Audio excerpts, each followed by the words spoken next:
Yeah, good evening, everyone, and I'm thrilled to be here with today. Sorry, okay, yeah, I hope you guys can hear me. Good evening, everyone. So, today we'll be diving into something that is at the heart of storytelling, and it's called prose fiction. So, now I know some of us might be like, why are we studying prose fiction, or why is it so important? Why should I care about learning about novels, short stories, and novellas? Well, in the end of this class, I think, and I hope that we would be able to see how relevant and essential it is to understand prose fictions, and not just as a form of entertainment but as a window into human life and society. So, today we are going to be exploring the world of prose fiction, what it is, where it comes from, and how it has shaped literature and society.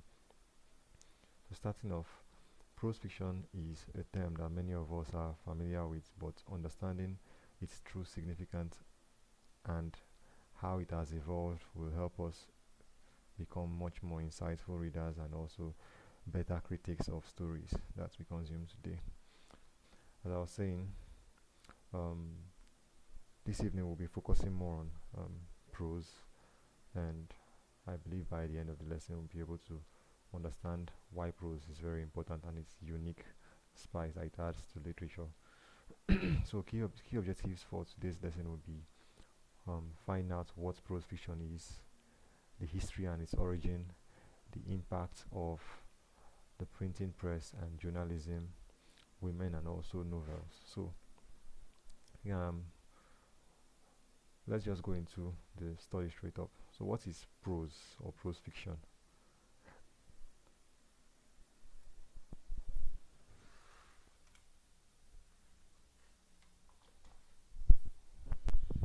Yeah, so what is prose fiction?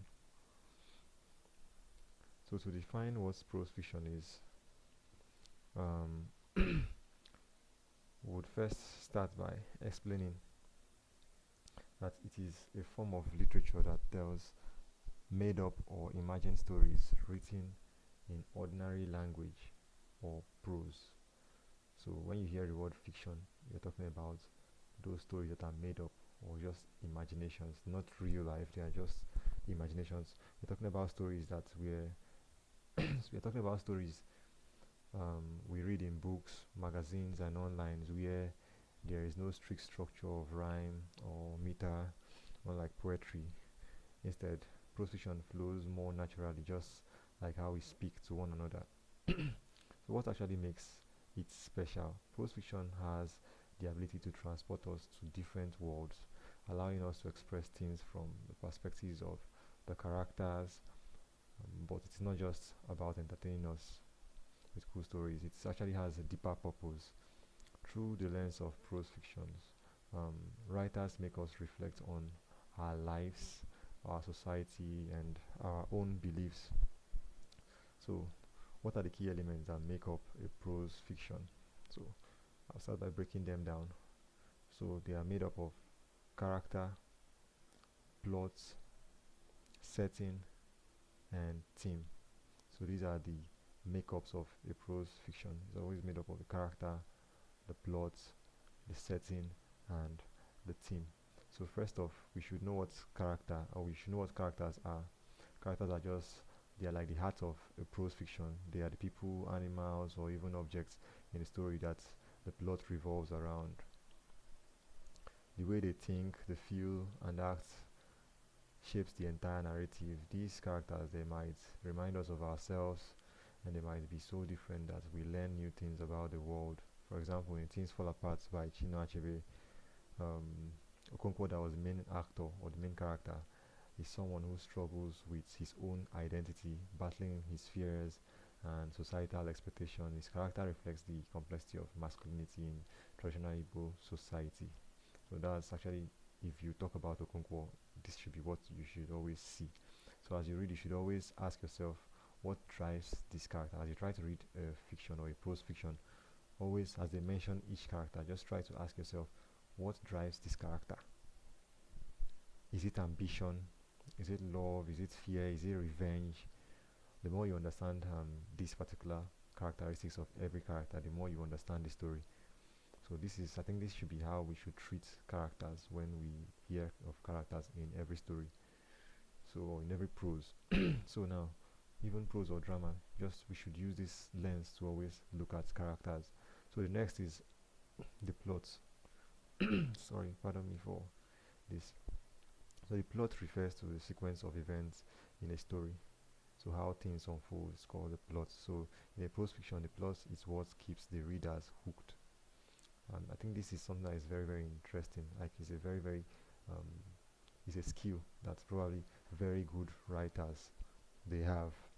And I think even these days in content creation, it's one skill that is very, very necessary, because for you to be able to create content that probably can keep your audience like held to your content, you need to be able to create content that are able to keep the readers hooked. So it's usually on the plot level that you'll be able to do this. So it's it's the things that are like the what happened next kind of feeling that gives the kind of what happened next feeling. So the type of thing that gives your audience suspense. So for a traditional plot, they usually follow this kind of structure. They always have an introduction where the main character and settings are introduced. They would also have a rising action where problems and conflict starts to build up. They would then have a climax, the turning point, as I mentioned, as was taught in one of our lessons in literature by our previous teacher. So the climax, the turning points where the main character conflicts or main character conflict reaches its peaks. The falling action, which is where things begin to wind down. So and also the resolution where conflicts are being resolved. So this is actually how the plot usually take. Usually have these four distinct portions. It always has an introduction where you try to introduce what is going to happen to the main character. You then go to the rising action, then the climax as the highest point of everything. Then as things starts going down, and then you get that's the falling action. Then you get to the resolution portion. So take for example Robinson Crusoe. I don't know. I've seen the movie, and I don't know. You could have probably read the book by Daniel Defoe or Defoe, all these names. So the plot revolves around a man named Crusoe, who, if you've read the book, it revolved around Robinson Crusoe, that his ship got shipwrecked on a desert island, and he struggled for survival and faced loneliness, and eventually got spiritual redemption.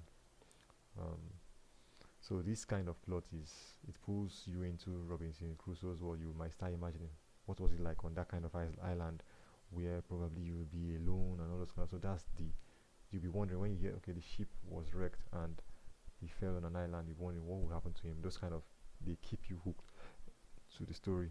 So this is like the whole part of the whole story, the whole build up to the peak, then the resolution. This is what is known as the plot. So now the setting is the next portion. Now the setting is where and when the story takes place. So it's where and when the story takes place, and it's not just about the physical place. It also includes the time period, probably in the past, or you see some movie where they'll say 3 years ago, or they'll say all those kind of stuff. So this is an inclusion of the what is called the setting. So it's not just about the physical place, it's also about the time, the social context, and even the atmosphere that the author creates. So the setting can often influence the mood or tone of a story. So think about I think the story The Great Gatsby or Gatsby. So the novel is set in it's kind of like this 90s 1920s.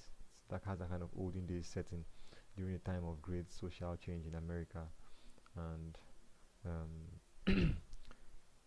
the story was just kind of like the setting was kind of this back in the days, jazz field nights kind of stuff, parties, this kind of stuff. Then it had a kind of tragic undercurrents, kind of feeling, kind of dark stuff, moral decay era, that kind of stuff.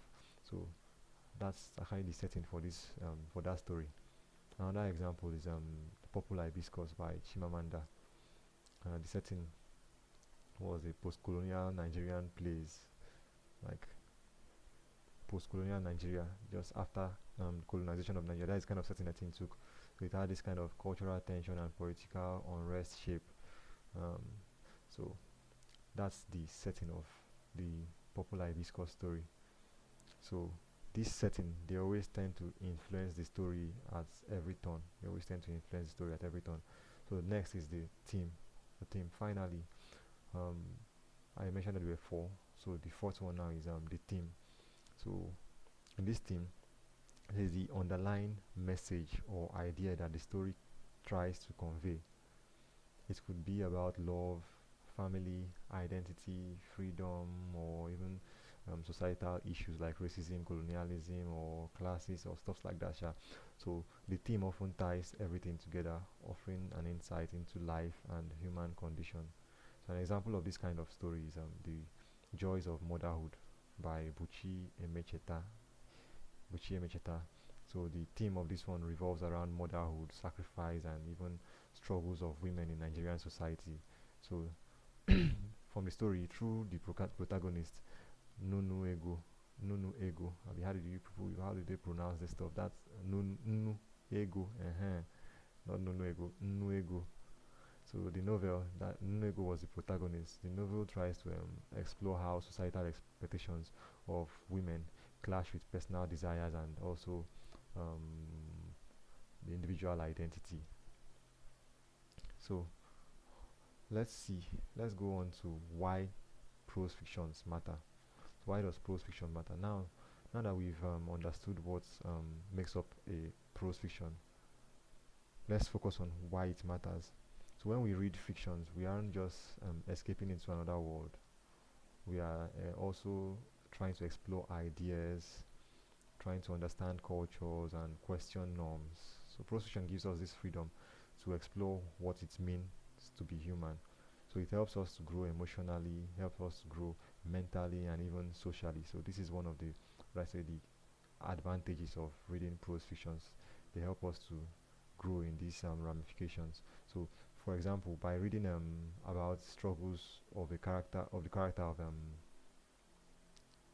okay, let me use Things Fall Apart again, like Okonkwo, looking at Okonkwo, the kind of struggles that he faced in Things Fall Apart, you will not only understand how his personal challenges were, but you will also get a glimpse of the societal pressure he faced.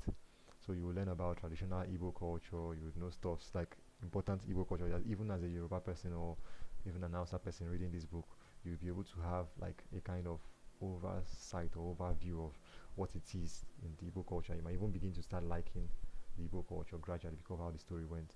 So you learn about the traditional Igbo culture, and even though it's a fictional story, it actually gives you a real understanding of parts of Nigeria, that's the Igbo part of Nigeria, or Nigeria's history and culture. So now, prose fiction is kind of like a storytelling. So it's very important because it can help to convey like an idea, give you um, an idea of how humans relate in different society from the author's perspective. So it usually gives from the author's perspective. So let's go into different forms of prose fictions. So I believe we should have gotten a solid understanding of what prose fiction is.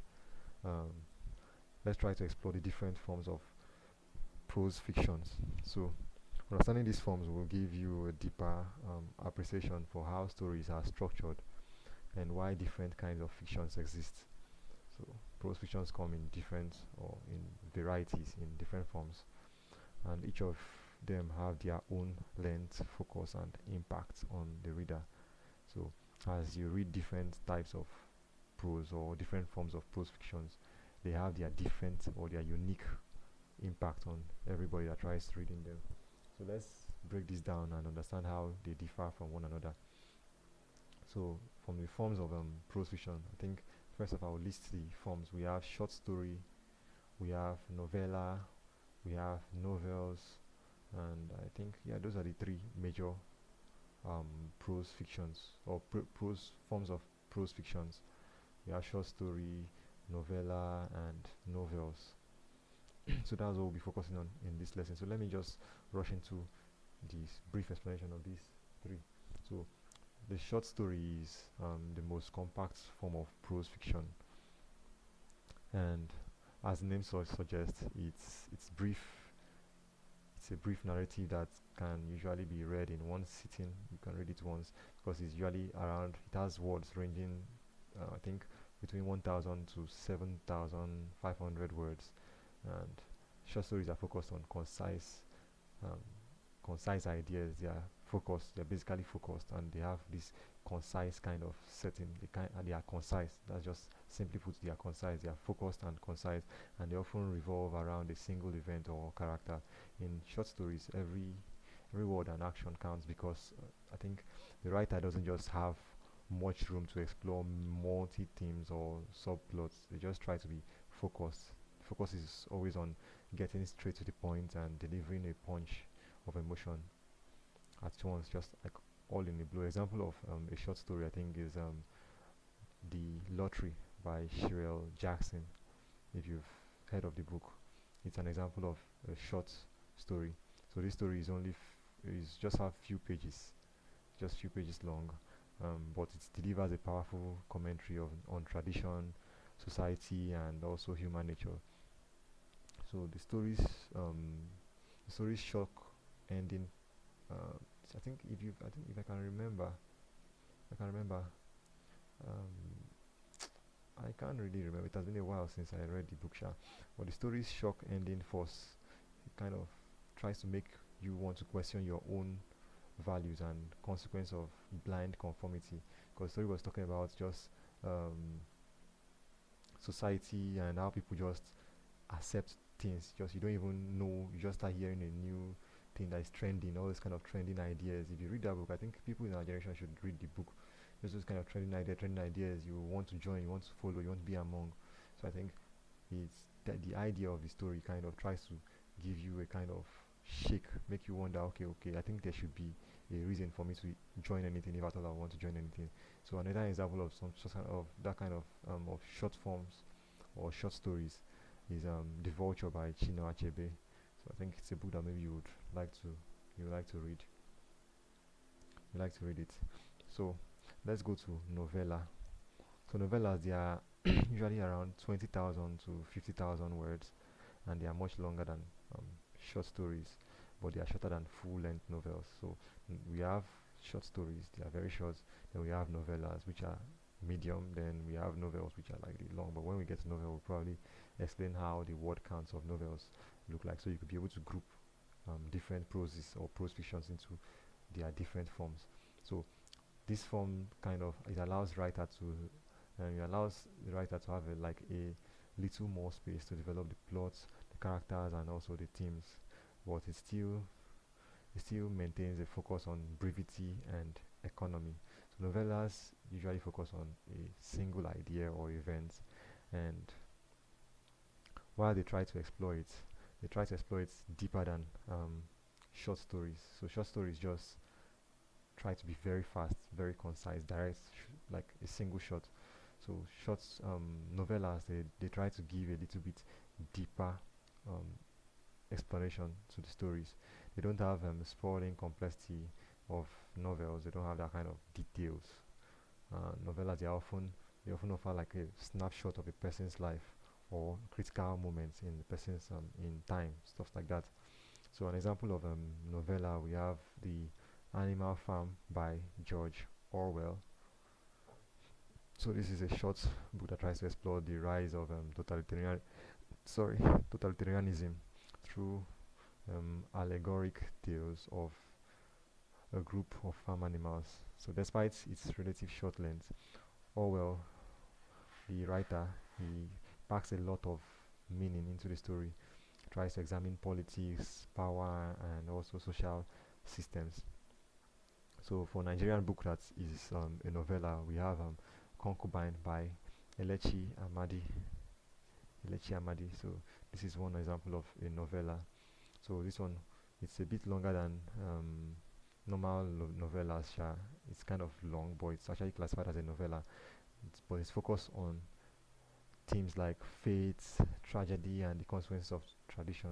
So it's a compact exploration of human desire and also supernatural forces in the rural Nigerian setting. So um, that's how the concubine is. So these are examples of novellas. So now let's go into novels. So novels are from 50,000 words and above. They are the longest form of prose fictions, and they give the writer ample space to develop a wide range of characters, multiple plot lines, complex themes, and stuff like that. So in novels, the story can evolve in depth, allowing for significant characters to grow, detailed setting, and also complex conflicts. They can just they will build different tensions at different levels. So this is how they will have different hooks. Like you would not even know which one to focus on directly, but you just know that many things are going on at the same time. So these are how novels are. They don't just try to just have a single setting. They have detailed settings. They will tell you how the characters they probably grew from different levels of life, and the conflicts are usually very complex. So novels usually cover a broader theme, and they are capable of exploring everything from the person's personal struggles to grand societal issues. They often try to represent a broader view of the world, and they try providing a more complete experience for the reader. So they're not just brief like novellas and short stories. So let's see an example. An example is Things Fall Apart. Popular Things Fall Apart by Chinua Achebe is an example of a novel, and also Pride and Prejudice by Jane Austen, a foreign book. So it's actually a 19th century England kind of setting stuff. That's the Pride and Prejudice. It's a kind of um, novel where there are numerous characters, numerous subplots, and a wide range of exploration of societal and moral fabrics from 19th century England. So, um, as I said, Chinua Achebe, Things Fall Apart is an example for the Nigerian setting. So why are these forms of prose fiction? Why are they important? So now that we've tried to explain what forms of prose are, we've talked about them. So why are they important? Why do we have these different forms? So why the why to this and the answer to this question is short stories. They are perfect for conveying a single powerful idea. So these are why these different forms are necessary, or why they actually exist. Short stories, short stories, they help to convey single powerful ideas.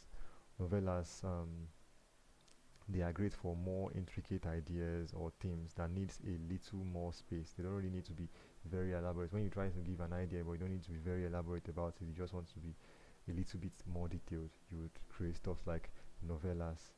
So what novels are for points where you want to make a deep dive into proficient, trying to give intricacies of the story, trying to give like complete detail of the entire story.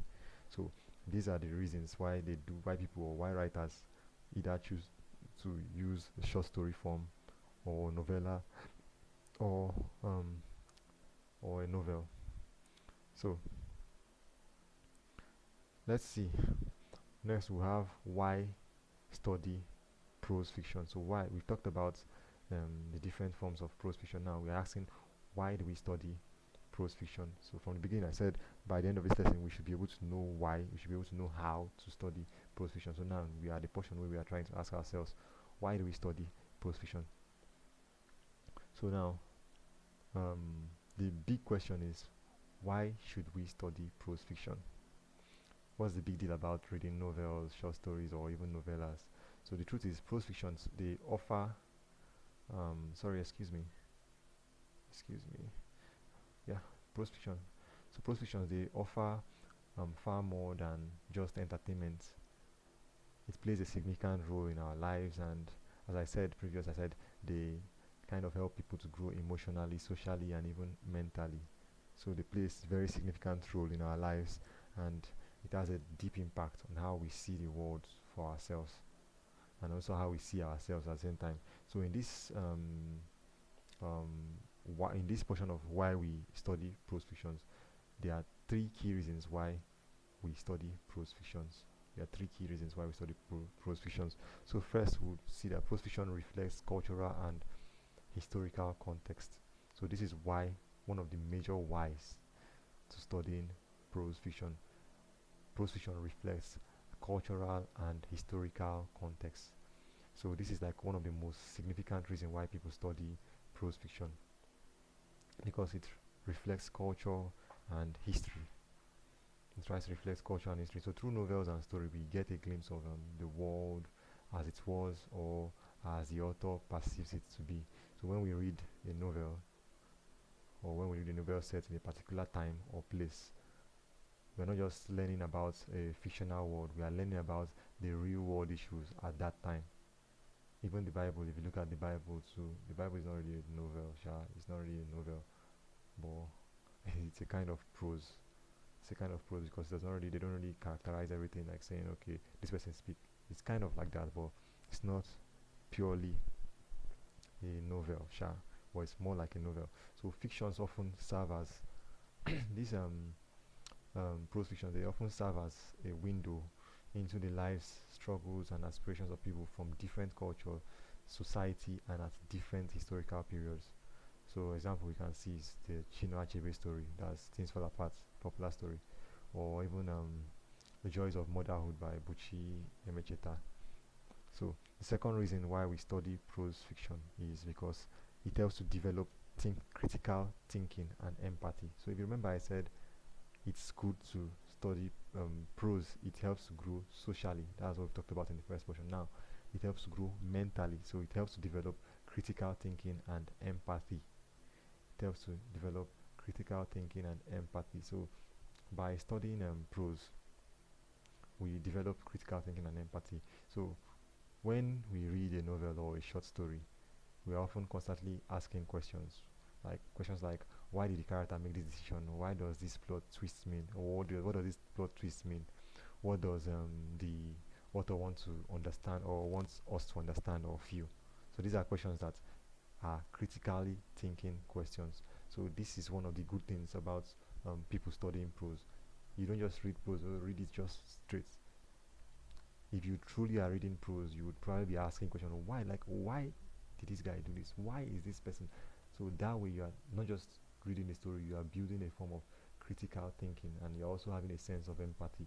So this is like mentally developing you and also socially developing you by building empathy. So as a reader, you actively try to engage with the text. You are expected to analyze the characters, the themes, and the conflicts. You compare and contrast different perspectives, and by doing this, to help you to develop your critical thinking skills, which are important not just in literature but in every aspect of life. So, but beyond just analyzing fiction, beyond just analyzing prose fictions can help to develop empathy, in that it can allow you to step in someone else's shoe, and like the Okonkwo scenario, you would probably reason, oh boy, this guy faced a lot of things, oh, chai, that kind of feeling, that all those kind of chai feeling, I'll call it that, chai feeling. You are already developing empathy, and if you read a lot of this, you would probably have more emotional intelligence. You would be able to empathize with people more often. So another example of books that are very good in building critical thinking is a book like To Kill a Mockingbird. To Kill a Mockingbird. I think you should go and get that book. Probably maybe after your exam. So, but the book is To Kill a Mockingbird by Harper Lee.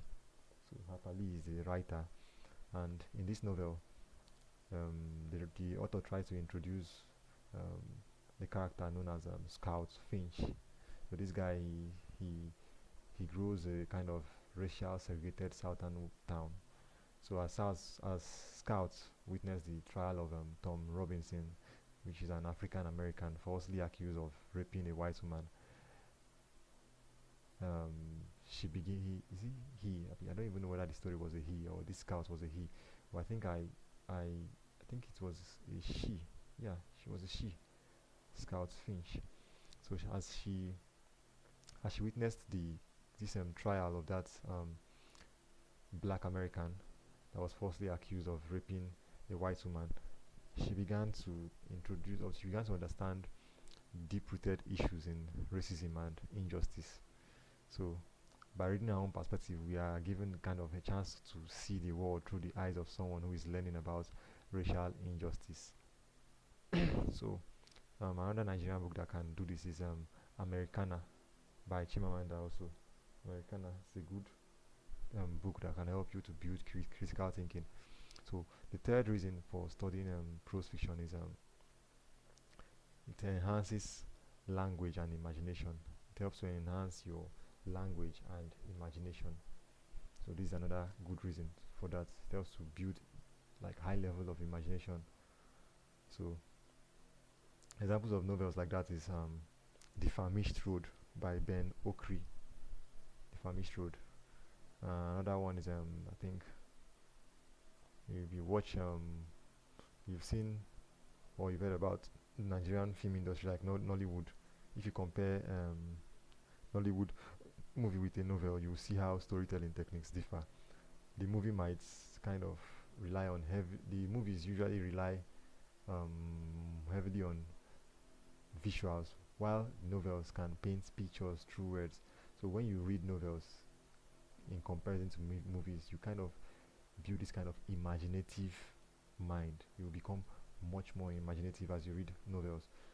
Movies, here you are seeing the things your mind is, you are already seeing what you're supposed to imagine. So but novels help you kind of have it on imagination level. So you'll be picture like you'll be pictorially carrying the movie, playing the movie in your own mind by yourself, making you develop kind of high level of imaginations. So let's go to we've talked about the major three reasons why we study um, prose fiction. So let's just have a brief history on English prose fiction. So so prose fiction, it didn't just start with novels or short stories. It began with oral storytelling. So like what they do, all those tales by the moonlight, ancient traditions of storytelling, where they'll sit down outside, often around fires to an audience.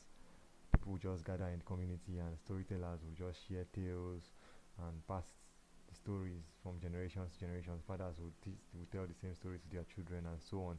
So these stories were a vital part in culture. I think they said this was one of the ways that stories were in the Bible itself were even passed, or all those stories were passed down. He said people told people and told people and told people, all this kind of stuff.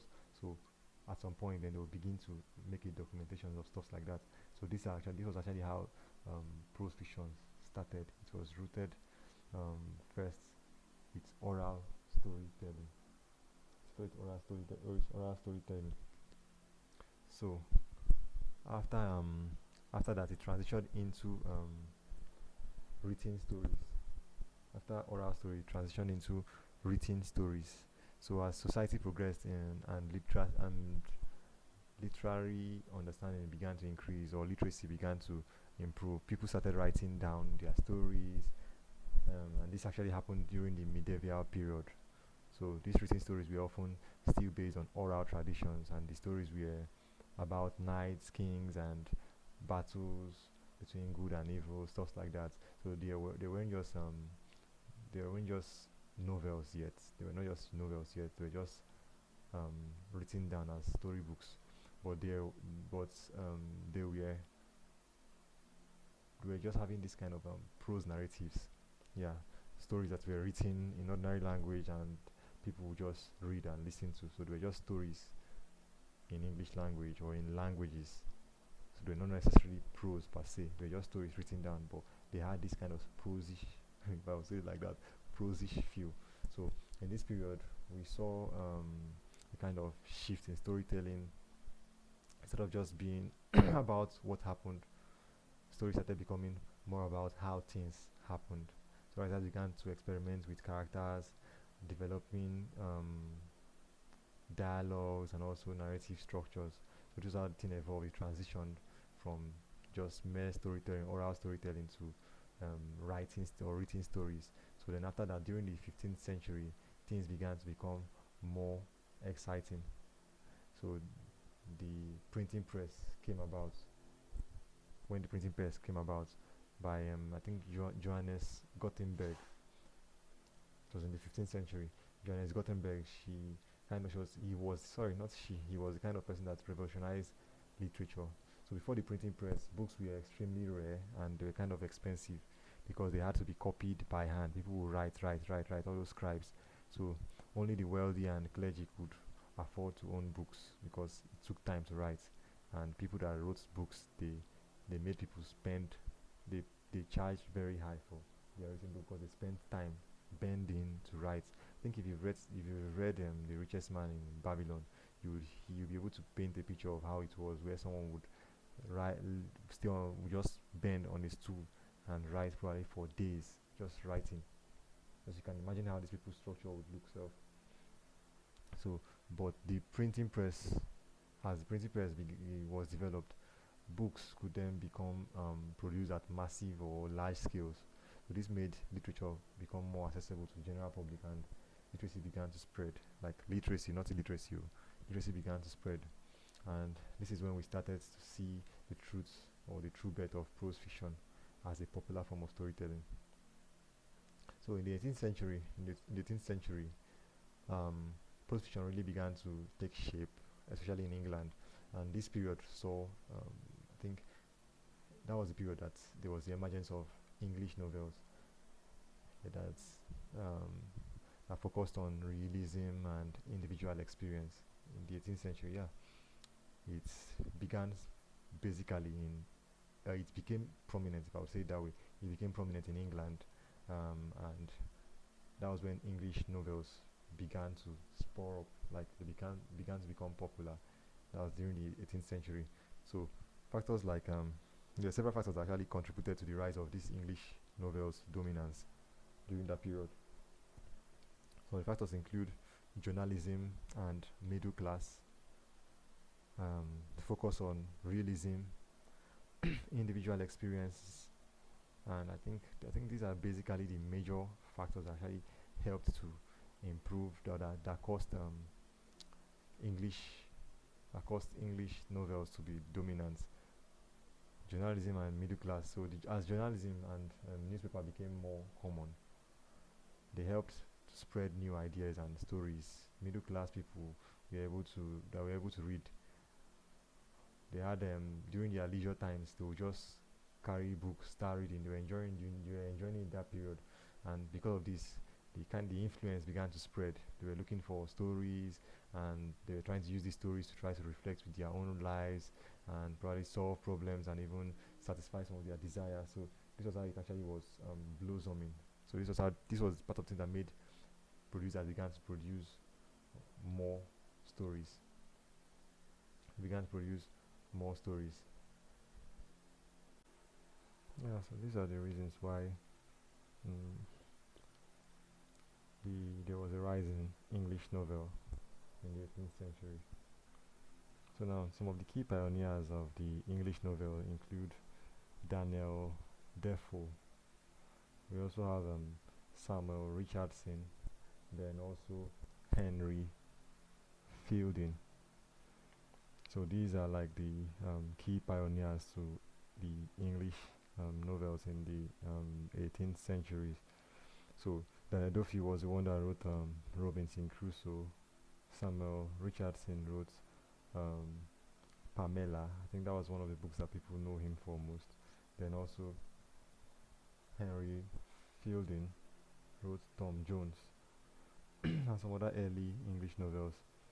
So next off, we'll just be quickly, because of time, we'll quickly be talking about um, the emergence of oh no, I think we've talked about that, but let's just talk about the emergence of English novels in the 18th century. We'll talk about how it emerged. So and the influence of journalism and newspaper. So first off, one of the key factors in the rise of English novel was the increasing importance of journalism and newspaper. In the 17th and 18th centuries, print media began to flourish in England, with newspapers and magazines becoming more widely available. So as these newspapers and magazines grew in popularity, they provided a platform for serial stories and narratives. So authors like Charles Dickens, they capitalized on this new medium by publishing their own novels in installments. So this allowed readers to follow the stories as it was being written. So creating a sense of anticipation and excitement, publishing and I think this was the idea behind all those stuff. If you can remember stuff like the later evolved stuff like these comics, Super Striker, where they'll be releasing issue just people even when not you just know that okay the next issue will be coming on next Tuesday. So this kind of anticipation kind of was the kind of thing that was built during those times, and it led to the popularity and the growth of English novels in those times. So this allowed readers to follow the stories as they were written, creating a kind of anticipation. So the publishing was done instrumentally and made the novels more accessible to the growing middle class that had more leisure time for this thing for reading and also disposable incomes. So um, the role of the middle class now, how they were responsible for the growth now. So we see that the middle class they played a crucial role in development of and popularity of the English novel. So during the 18th century, the middle class grew in number and influence. So with increased literacy rate and also disposable income, more people had the ability to purchase and read books. So at this time, the middle class was looking for stories that reflected to their own lives, values, and struggles. So the novel became, or novels became, the perfect medium for exploring the issues like societal mobility, family life, and also I think stuff like personal morality. So these ideas um, were what the novels were what were used to tackle these aspects of the middle class life. So novels began to focus on domestic sphere, relationship, marriage, and experiences of individuals within society. So this rise of middle class also meant that more women had access to education and could engage with literature. So as readers, like women became a significant audience of novels. So the writers began to contribute to this genre even more. So when things that women probably they start taking as a trend, it would most likely trend in most cases. So the middle class began to increase in women, and women began to love these novels, and because they were seeing it as means to be able to probably touch their emotional or satisfy some of their emotional desires, like the them trying to fit in, them trying to like these novels were seeming like as if it could relate with them well. So because of this growth in the middle class and these women were at that time able to they had domestic they had disposable cash. They had disposable cash or disposable income. They were able to spend or fund their desires by getting more of these novels, and this led to an increase in sales for novels.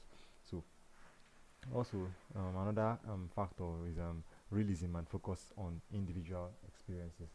So, authors began to delve into psychological depths of their characters, exploring the thoughts, emotions, and personal dilemmas. So this move towards realism allowed writers to explore the complexity of human nature in a way had had not been done, and I think this was one of the things that kind of improved the growth of prose fiction. So the characters were no longer just symbols or types; they were now real people with motivations, conflicts, and growths.